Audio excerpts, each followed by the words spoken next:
Sosoknya pernah menjadi sosok yang sangat menakutkan bagi orang-orang di sekitarnya. Bahkan keluarganya pun sempat dibuat takut dengan sosok lelaki bertubuh sedang, dengan atribut yang ada di bagian tangan dan jemarinya, yang makin membuat penampilannya menjadi sangat gahar. Selain memiliki penampilan yang terkesan gagah, sosok pria muda itu memang dikenal memiliki kemampuan ilmu kebal yang membuatnya disegani bahkan juga ditakuti oleh keluarga, teman, dan para tetangganya. Kisah ini dialami Taufik Hidayat pada tahun 2006 di sebuah daerah. Basirun, nama sosok pria yang selama 3 tahun itu sering membuat kegaduhan di daerah sekitar tempat tinggalnya. Kejadian pertama saat Mas Basirun menunjukkan tajinya, hingga detik ini masih diingat jelas oleh Kang Dayat, yang waktu itu masih berumur sekitar 7 tahun. Kang Dayat yang waktu itu masih bersekolah di sekolahan madrasah di kampung Jalak itu memiliki kisah yang tidak enak untuk diingat. Dan kisah kelam yang pernah dialami Kang Dayat itu sangat erat hubungannya dengan sosok Basirun. Bahkan Kang Dayat yang masih anak-anak waktu itu sempat berujar jika dia tidak mau memaafkan Basirun atas apa yang pernah dilakukannya kepada keluarga Kang Dayat tersebut. Kisah berawal dari pertunjukan aksi silat yang dicampur dengan pertunjukan debus yang digelar oleh keluarga besar Kang Dayat. Saat di awal pertunjukan, semua berjalan seru dan sangat menghibur warga sekitar yang dengan antusias dan penuh kegembiraan menyaksikan pertunjukan tersebut. Tapi semua itu berubah ketika sosok lelaki yang seharusnya adalah tuan rumah dari pertunjukan aksi tersebut ikut masuk ke lapangan pertunjukan. Basirun yang sudah tidak diketahui keberadaannya selama 2 tahun lebih, tiba-tiba saja masuk ke lapangan dengan bertelanjang dada dan mulai memamerkan kemampuan yang dimilikinya. Karena tidak mendapat respon dari rombongan pemain silat debus tersebut, Basirun pun mengeluarkan parang panjang miliknya, lalu mulai melukai para pemain silat debus yang seharusnya memiliki ilmu kebal tersebut. Karena merasa terkejut dengan ulah Basirun yang sudah melukai salah seorang anggota perkumpulan silat tersebut, akhirnya ketua dari rombongan silat dan debus itu langsung turun dengan maksud menghajar Basirun. Tapi pada saat dipukuli dan dihajar, Basirun hanya berdiam diri tanpa bergeming sedikit pun. Bahkan Basirun seolah sengaja membiarkan tubuhnya terus dipukuli oleh beberapa orang anggota silat dan debus tersebut. Puncaknya, Basirun berjalan lalu mengambil golok tajam dari salah satu anggota rombongan silat debus tersebut. Lalu dengan yakin, Basirun lalu membacok-bacokkan golok tersebut ke arah tangannya, lalu menyayat-nyayat lehernya sendiri. Karena merasa tambah kesal, ketua dari rombongan silat debus tersebut lalu mengambil batang pohon salak yang berduri, lalu menyerang tubuh Basirun. Disitulah Basirun terlihat menikmati aksinya tersebut. Batang pohon salak berduri yang terus dicambukkan ke tubuhnya tak sedikit pun membuat Basirun kesakitan. Malahan Basirun terlihat sangat-sangat menikmati hal itu. Dan karena merasa ilmunya kalah tinggi, ketua rombongan yang hendak mengajak anggotanya untuk membubarkan diri itu tiba-tiba saja diserang oleh Basirun. Perkelahian singkat pun terjadi dan sudah dapat dipastikan bahwa Basirunlah yang memenangkan perkelahian itu hanya dengan beberapa gerakan pukulan.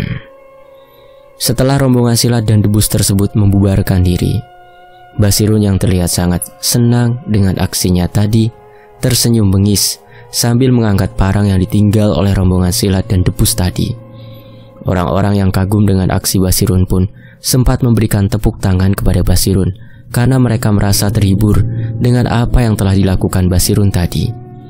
Tapi semua berubah mencekam ketika Basirun mulai melayangkan parang panjang yang ada di tangannya ke arah jendela kaca rumah dari salah satu kakak perempuannya yang bernama Ibu Noni.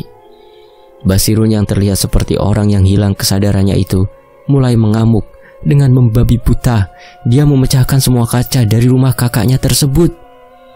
Tidak ada seorang pun yang berani mendekat ke arah Basirun yang sedang terlihat murka saat itu. Hingga akhirnya Basirun pergi dengan sendirinya meninggalkan rumah Ibu Noni. Tapi setengah jam kemudian Basirun kembali datang dan langsung mengarahkan parang yang masih dibawanya itu ke arah pintu rumah Bu Noni. Tidak terima dengan pengerusakan yang sedang dilakukan oleh adiknya itu, Bu Noni pun memberanikan diri untuk menghentikan aksi Basirun. Tapi sayangnya, Bu Noni harus terkapar ketika Basirun yang semakin murka pun melayangkan pukulannya ke arah Ibu Noni. Semua orang yang menyaksikan kejadian tersebut hanya bisa berteriak, meminta Basirun menyudahi perbuatannya tersebut. Bahkan paman dari Basirun mengancam akan melaporkan Basirun kepada pihak yang berwajib jika tidak menghentikan aksinya tersebut.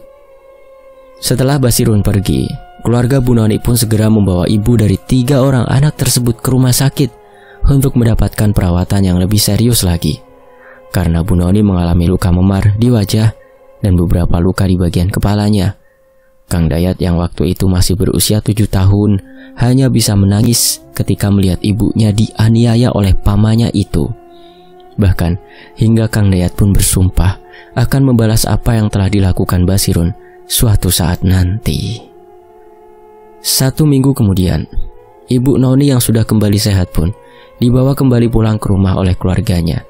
Sehari kemudian, Basirun kembali dan mengamuk sambil mengancam Bu Noni, Kang Dayat, dan keluarganya. Basirun dengan terang-terangan mengancam akan membunuh salah satu dari keluarga mereka untuk dijadikan tumbal. Aku akan menjadi lebih sakti jika ada darah yang tertumpah dari keluarga sendiri. Ujar Basirun yang membuat Bu Noni dan keluarga lainnya ketakutan. Mendengar hal yang sangat menakutkan dari Basirun, Bu Noni pun meminta suaminya yang bernama Pak Dadang untuk pulang ke daerah tempat tinggalnya dahulu. Karena memang pada saat itu, Pak Dadang bekerja sebagai buruh di Jakarta. Sesampainya Pak Dadang di rumahnya, Pak Dadang pun memutuskan untuk melaporkan Basirun kepada pihak yang berwajib atas tuduhan penganiayaan, pengerusakan, dan juga mengancam keselamatan dari keluarganya. Tanpa menunggu lama, pihak yang berwajib pun datang ke rumah Kang Dayat untuk melihat langsung apa yang telah dialami Bu Noni dan juga rumah beliau. Pada sore harinya, Basirun pun kembali datang ke rumah Bu Noni dengan pakaian dan dandanan seperti pemain debus. Pada saat itu Kang Dayat yang masih kecil pun sempat ketakutan melihat pamannya datang. Dia berpikir bahwa Basirun akan kembali mengamuk, tapi ternyata pada saat itulah Basirun duduk bersimpuh dan menangis ketika beberapa orang polisi datang ingin menangkapnya. Tertangkapnya Basirun bukanlah menjadi akhir dari permasalahan yang dihadapi keluarga Kang Dayat. Malahan hal itu seperti menjadi awal dari terjadinya serangkaian kejadian janggal yang mereka alami. 1 minggu setelah ditangkapnya Basirun, Pak Dadang dan Bu Noni pun harus mengalami kesedihan yang sangat mendalam. Hal itu dikarenakan oleh kematian adik dari Kang Dayat yang waktu itu usianya masih 4 tahun. Saat itu Kang Dayat yang baru saja pulang dari sekolah langsung bermain dengan teman-temannya. Sementara adik Kang Dayat yang bernama Asep terus-terusan menangis mengajak Kang Dayat untuk memetik buah karsem. Karena tidak ingin adiknya menangis terus, Kang Dayat pun lalu mengajaknya serta teman-teman lainnya untuk memetik buah tersebut. Asep yang masih sangat kecil pun awalnya dilarang ikut naik, tapi karena terus memaksa, akhirnya Kang Dayat pun membiarkan Asep ikut naik bersama teman-temannya yang lain. Kang Dayat yang waktu itu berada di bagian paling atas dari pohon karsem itu merasa dihampiri sekelebatan bayangan yang wajahnya mirip sekali dengan pamannya yang bernama Basirun. Dan tidak lama kemudian, Asep terjatuh dari pohon tersebut hingga kepalanya membentur batu dan Asep pun meninggal dunia setelah dibawa ke rumah sakit akibat kehabisan darah dan juga gegar otak. Hal itu sontak membuat Kang Dayat terpukul saat itu. Dia tidak menyangka jika hari itu adalah hari terakhirnya dia bisa bermain bersama adiknya sebelum akhirnya sang adik pun meninggal. Di malam pertama sepeninggal Asep, Kang Dayat mendengar suara gaduh Basirun dari arah luar rumahnya. Karena merasa takut, Kang Dayat pun mulai melanjutkan tidurnya kembali di samping kakaknya yang bernama Maman. Setelah suara ribut-ribut dari pamannya menghilang, tiba-tiba saja Kang Dayat mendengar suara pintu rumahnya terus-menerus diketuk. Anehnya, orang yang ada di dalam rumahnya tidak mendengar suara apapun dari arah ruang tamunya. Karena merasa penasaran, Kang Dayat yang sudah tidak merasa takut pun mulai berjalan ke ruang tamu rumahnya dan perlahan membukakan pintu yang sedari tadi diketuk oleh seseorang dari arah depan. Tapi betapa terkejutnya Kang Dayat ketika dia sudah membuka pintu rumahnya, karena tepat di hadapannya dia melihat sosok anak kecil berwajah pucat dan kain putih yang membungkusnya dipenuhi darah, serta kepala dari anak tersebut yang juga berlumuran darah. Sontak Kang Dayat pun menjerit sejadi-jadinya menyaksikan sosok makhluk gaib yang tidak lain adalah arwah dari adiknya yang baru meninggal tadi siang itu. "Mas, dingin mas, tolong Asep mau pulang," ujar sosok Asep yang berdiri tepat di depan Kang Dayat saat itu. Kang Dayat pun hanya bisa menjerit dan menangis, hingga akhirnya Pak Dadang dan keluarga yang lainnya yang berada di rumah itu terbangun. Malam itu memang baru pukul 11 malam, tapi semua orang sudah tertidur pulas dan harus kembali terbangun karena mendengar suara jeritan dari Kang Dayat itu. Keesokan harinya, Kang Dayat pun menceritakan apa yang telah dilihatnya semalam, dan seketika itu juga Pak Dadang mengajak keluarganya untuk pergi ke makam Asep untuk memastikan makamnya baik-baik saja, serta mengirimi anaknya doa agar dapat tenang di alamnya. Ketika sore hari tiba, tepat sesudah azan maghrib berkumandang, Kang Dayat kembali mendengar suara yang memanggil-manggil namanya dari arah luar rumah. Kembali diselimuti rasa penasarannya, Dayat kecil pun akhirnya menghampiri pintu rumahnya dan langsung membuka pintu tersebut. Tapi ketika itu, Dayat tidak melihat seorang pun ada di luar rumahnya. Kang Dayat pun segera kembali masuk ke dalam rumahnya dan menutup kembali pintu rumahnya. Dan ketika Kang Dayat membalikkan tubuhnya, dia kembali dikejutkan dengan sosok Asep yang kepalanya berlumuran darah. "Mas, temani Asep mas, Asep kedinginan mas," seru sosok makhluk gaib yang menyerupai adik dari Kang Dayat yang baru 2 hari meninggal dunia itu. Tubuh Kang Dayat pun gemetar hebat dan mulai terasa sangat dingin, dan seketika itu juga Kang Dayat pingsan hingga akhirnya dia tersadar telah berada di dalam kamarnya bersama ibu dan neneknya. Kang Dayat yang enggan menceritakan apa yang tadi telah ditemuinya itu memilih untuk kembali tidur karena merasa tubuhnya sangat lelah dan sakit di beberapa tempat. Tapi dalam mimpinya, Kang Dayat kembali bermimpi didatangi Asep yang mengatakan bahwa saat ini dia sedang bersama sosok makhluk gaib yang memiliki tubuh yang sangat besar. Asep juga mengatakan jika kematiannya itu disebabkan oleh pamannya yang bernama Basirun. Basirun yang memang sudah diketahui sedang memperdalam ilmu hitam tersebut, sengaja menumbalkan Asep untuk mendapatkan lebih kekuatan dari sosok makhluk gaib yang menjadi pendampingnya. Pada saat bertemu Asep tersebut, Kang Dayat pun meminta maaf kepada adiknya karena adiknya lah yang harus mengalami kejadian naas itu. Kang Dayat juga meminta kepada Asep untuk tidak mengganggu siapapun yang ada di rumah itu. Tapi Asep hanya tersenyum, seolah menganggap permintaan dari kakaknya tersebut adalah sebuah hal besar. Setelah mimpi bertemu dengan adiknya itu, Kang Dayat merasa jika suasana rumahnya terasa sangat aneh. Kini, bukan hanya keluarga Kang Dayat yang mengalami teror-teror dari makhluk-makhluk gaib di sana, tapi beberapa tetangga terdekat pun mulai menceritakan kejadian-kejadian menyeramkan yang mereka alami saat itu. 1 minggu setelah kematian Asep, teror dari makhluk gaib pun mulai dialami oleh Bu Martini dan anaknya yang bernama Yuda. Malam itu sekitar pukul 9 malam, hujan mulai turun dengan deras. Petir pun bersaut-sautan, menambah suasana menjadi menegangkan. Di tengah hujan deras dan suara petir yang menggelegar tersebut, Yuda mendengar pintu rumahnya diketuk oleh seseorang. Karena enggan untuk membukakan pintu rumahnya tersebut, Yuda langsung meminta ibunya untuk membukakan pintu rumah tersebut. Karena tidak mau berdebat dengan anak satu-satunya itu, Bu Marni pun akhirnya berjalan ke arah ruang tamu dan menyalakan lampu teras rumahnya, serta lampu ruang tamu itu sendiri. Ketika Bu Marni beberapa langkah lagi sampai di pintu depan rumahnya tersebut, Bu Marni mulai mencium bau busuk yang sangat menyengat dari arah luar. Bulu kuduk Bu Marni pun mulai meremang ketika bau busuk tersebut mulai diikuti dengan harumnya bau bunga melati. Bu Marni yang menjadi ragu untuk membukakan pintu yang terus diketuk dari arah luar pun akhirnya memutuskan untuk kembali ke dalam kamarnya. Bu Marni yang merasa takut pun akhirnya mematikan kembali lampu yang ada di ruang tamunya. Beliau pun memilih untuk kembali ke dalam kamarnya dan membiarkan suara ketukan pintu itu tetap terdengar. Tapi masalah pun belum selesai. Setelah Bu Marni yang memang hanya tinggal berdua dengan Yuda kembali mendapati pintu kamarnya yang kini diketuk. Tapi akhirnya Bu Marni mengira yang mengetuk pintu rumahnya adalah Yuda. Bu Marni pun dengan santainya menanggapi suara ketukan pintu yang terus didengarnya itu. "Jangan bercanda malam-malam begini, Yud. Ibu bisa jantungan ini karena ketakutan," seru Bu Marni dari dalam kamarnya.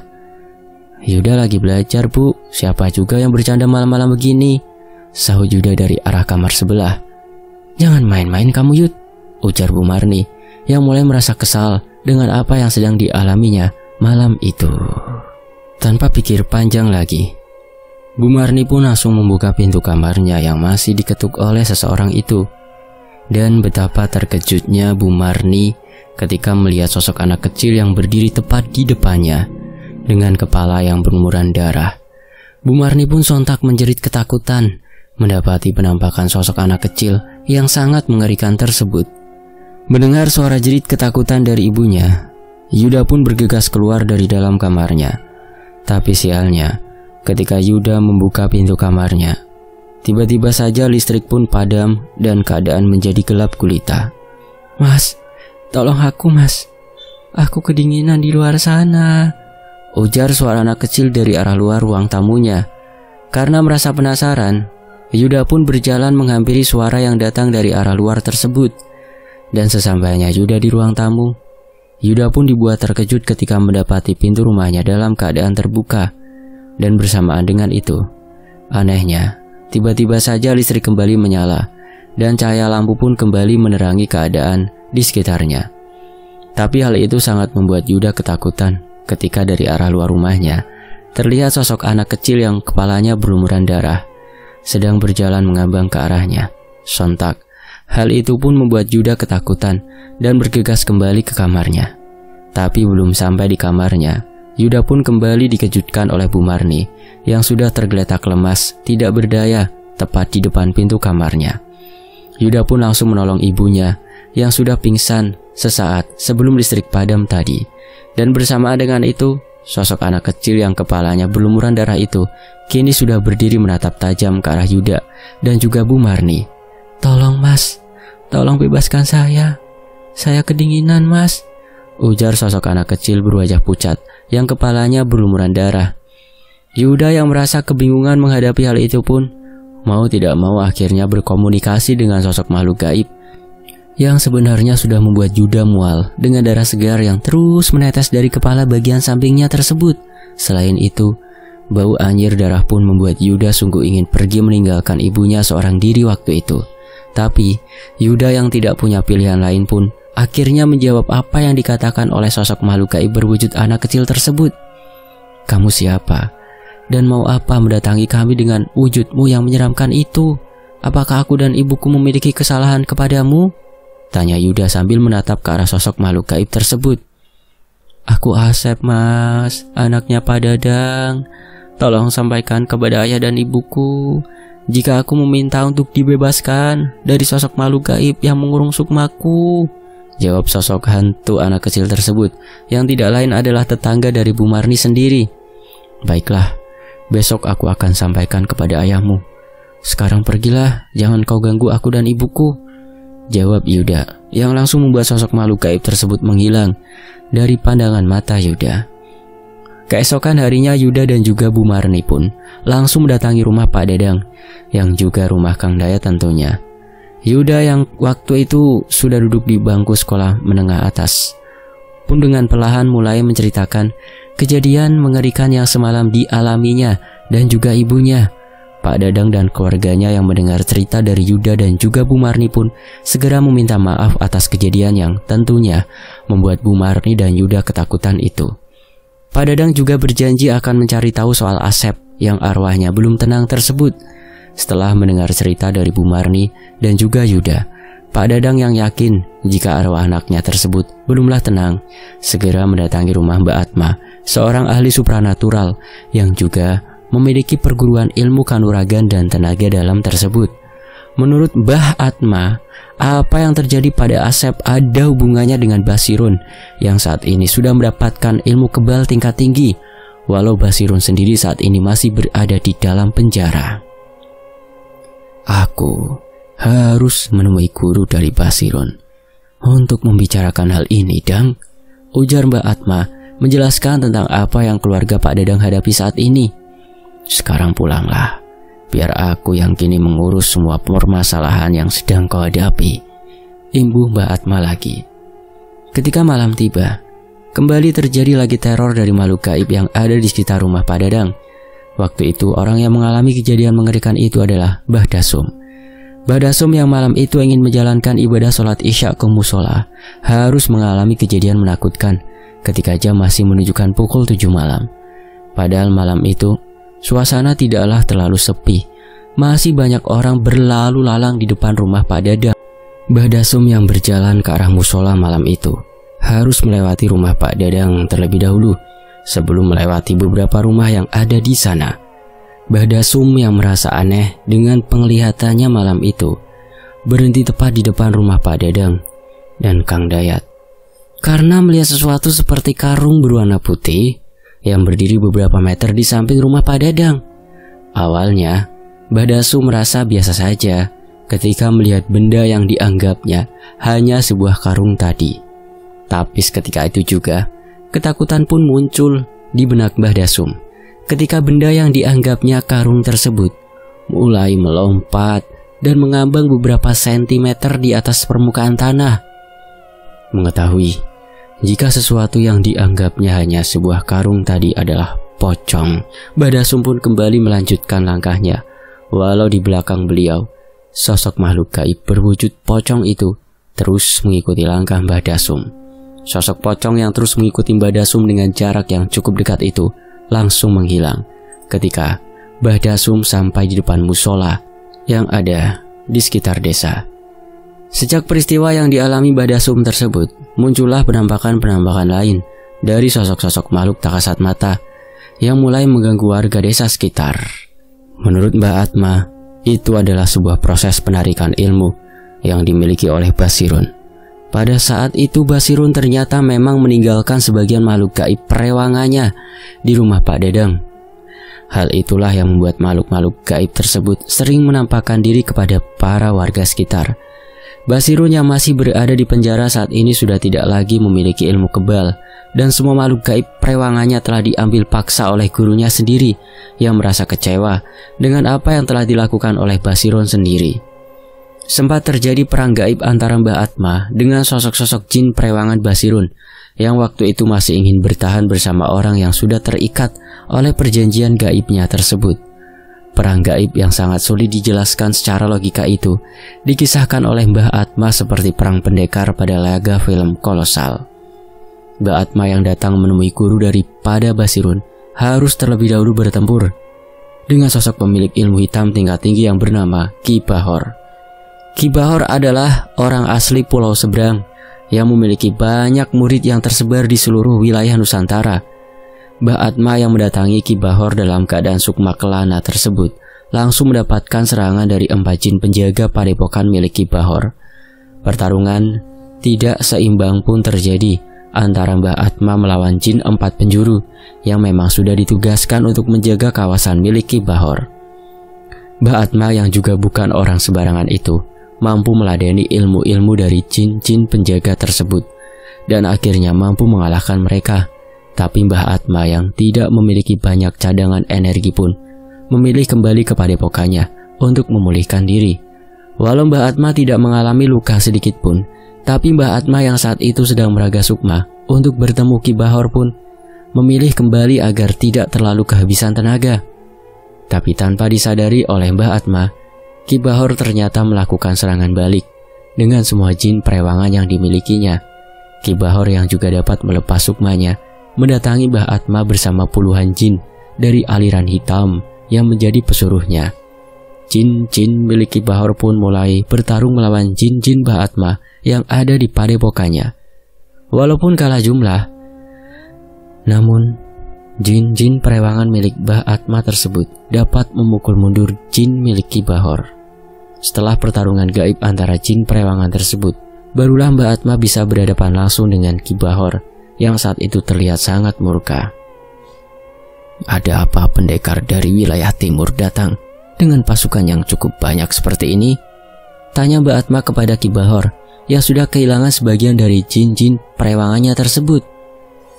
Harusnya aku yang bertanya kepadamu. Apa perlu kau datang lalu musnahkan 4 jin penjaga padepokanku? Jawab Ki Bahor dengan nada ketus. Sebenarnya saya hanya ingin bertemu sampean, Kang. Ada yang perlu saya bicarakan dengan sampean. Balas Mbah Atma yang sudah mengendurkan energi yang melindungi tubuhnya tersebut. Ada perlu apa hingga kau mendatangi padepokanku dan juga memutuskan semua jin penjagaku? Tanya Ki Baros yang masih merasa kesal saat itu. Aku mau minta tolong kepada sampean untuk mengambil semua isian dan juga jin-jin perewangan dari salah satu murid sampean yang bernama Basirun, Kang. Jawab Mbah Atma yang sontak membuat Ki Bahor terkejut. Untuk apa kau repot-repot mencariku jika kau hanya ingin memintaku menarik semua ilmu milik muridku itu? Bukankah kau dapat dengan mudah mengalahkannya, bahkan membunuhnya? Balas Ki Bahor yang merasa tidak habis pikir dengan apa yang telah dilakukan oleh Mbah Atma tersebut. Jika aku yang melakukannya, kemungkinan besar muridmu akan tewas. Dan juga orang yang meminta tolong kepadaku akan kehilangan saudaranya. Ujar Mbah Atma menjelaskan. Apa yang terjadi hingga kau memintaku untuk menarik semua ilmu yang dimiliki oleh muridku itu? Tanya Ki Bahor yang masih ingin tahu apa yang mengharuskannya untuk menarik semua yang telah dimiliki oleh Basirun. Basirun hampir menghancurkan keluarga dari kakak kandungnya sendiri, Kang. Dia juga tega mengambil keponakannya sendiri untuk dijadikan tumbal terakhirnya. Tapi tumbal terakhir itu belumlah sempurna. Jadi sukma dari anak yang telah diambil Basirun untuk menjadi tumbalnya tersebut masih bergentayangan meminta dibebaskan. Hal itu juga memicu makhluk-makhluk gaib lain mendatangi rumah dari orang tua yang anaknya sudah ditumbalkan oleh Basirun. Dan sosok-sosok makhluk gaib itu kini semakin sering menampakkan diri dan menakut-nakuti warga sekitar yang tidak bersalah. Jawab Mbah Atma menjelaskan panjang lebar. Waktu itu Basirun memang meminta izin kepadaku untuk menyempurnakan ilmu kebalnya, tapi aku melarangnya dan meminta untuk bersabar dulu. Tapi sepertinya muridku yang satu itu tidak memiliki kesabaran. Dia merasa ingin disanjung sebagai orang yang memiliki ilmu kanuragan tinggi dan ilmu kebal yang mumpuni. Balas Ki Bahor sambil memegangi jenggot panjangnya, sambil mencari cara untuk menghentikan apa yang sedang terjadi di daerah Mbah Atma tinggal tersebut. Jika sampean tidak mau membantuku, maka aku akan melakukannya sendiri. Tapi jika Basirun tewas nantinya, maka aku tidak akan bertanggung jawab. Ujar Mbah Atma tegas. Baiklah, baiklah. Mari kita lakukan bersama-sama. Aku akan membantumu dengan langsung mengambil semua yang telah aku berikan kepada muridku tersebut. Sedangkan kau harus mengusir dan mengurung jin-jin jahat yang telah bergentayangan di daerahmu ini. Balas Ki Bahor sambil langsung berpamitan kepada Mbah Atma. Pada malam berikutnya, Mbah Atma pun mulai mendatangi rumah Pak Dadang dan Kang Dayat. Aura hitam sudah terpancar di rumah yang sebelumnya terlihat tenang dan juga memiliki keluarga yang damai dan rukun tersebut. Aura gelap itu berasal dari beberapa sosok makhluk gaib yang kini mulai menguasai dan menempati rumah Pak Dadang. Hal itu terjadi karena pada saat itu Basirun belum dapat menuntaskan ritualnya. Ketika itu Basirun yang sudah mendapatkan tumbalnya terlebih dahulu dibawa oleh pihak yang berwajib sebelum ritualnya selesai. Mbah Atma dengan kemampuannya pun mulai menetralisir energi gelap yang sangat kuat tersebut. Mbah Atma pun akhirnya kembali terlibat pertarungan gaib dengan sosok-sosok makhluk gaib yang sudah bersarang di rumah Pak Dadang. Satu persatu Mbak Atma mengusir makhluk-makhluk gaib yang sering menunjukkan penampakannya kepada warga sekitar daerah tempat tinggal Pak Dadang. Hingga akhirnya Mbak Atma pun bertemu sosok yang dapat dengan cepat merubah wujudnya. Sosok tersebut adalah sosok makhluk gaib yang memiliki kesaktian tinggi. Sosok yang telah mengikat perjanjian dengan Basirun tersebut memang sengaja diminta untuk berada di rumah Pak Dadang selama dirinya di penjara. Mbah Atma yang tidak menyangka jika sosok jin yang telah mengikat perjanjian gaib dengan Basiran itu adalah jin kuat, akhirnya harus mengeluarkan semua kemampuannya untuk melawan sosok jin merah yang memiliki 4 tangan, dan masing-masing dari tangan sosok jin bertubuh besar tersebut memegang senjata. Kilatan-kilatan energi dari sabetan pedang sosok jin bertangan 4 tersebut terus menyerang Mbah Atma secara bertubi-tubi. Hal itu sungguh membuat Mbah Atma kewalahan dan mulai terdesak. Mbah Atma sungguh tidak menyangka jika Basirun bisa mendapatkan sosok jin perewangan yang sangat kuat. Menyerahlah manusia dan bekerja samalah denganku, ujar sosok jin merah yang merasa sudah memenangkan pertarungan tersebut. Pergilah dengan damai dari tempat ini, wahai jin sakti. Aku tidak berniat untuk memeliharamu, ujar Mbak Atma yang diam-diam mulai mengumpulkan kembali energinya. Baiklah, aku akan pergi. Tapi sebelum itu, aku harus membunuhmu dulu, lelaki tua, jawab jin merah itu sambil melayangkan senyum yang mengejek Mbak Atma. Tanpa diketahui oleh sosok jin merah yang merasa sudah di atas angin itu, Mbak Atma pun mengeluarkan keris pusaka yang menjadi senjata pamungkasnya.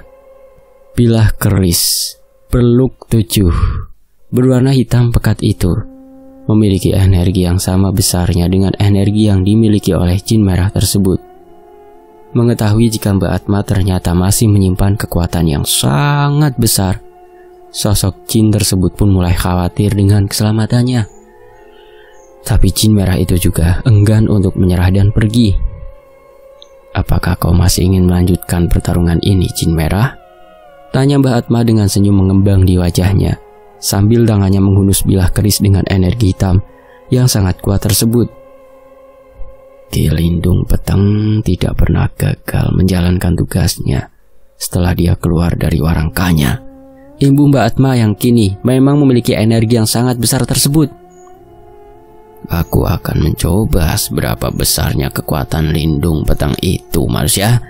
Jangan kau pikir bisa mengancamku, walau kau memiliki energi yang sangat besar saat ini, balas sosok jin merah tersebut sambil melesat ke arah Mbah Atma.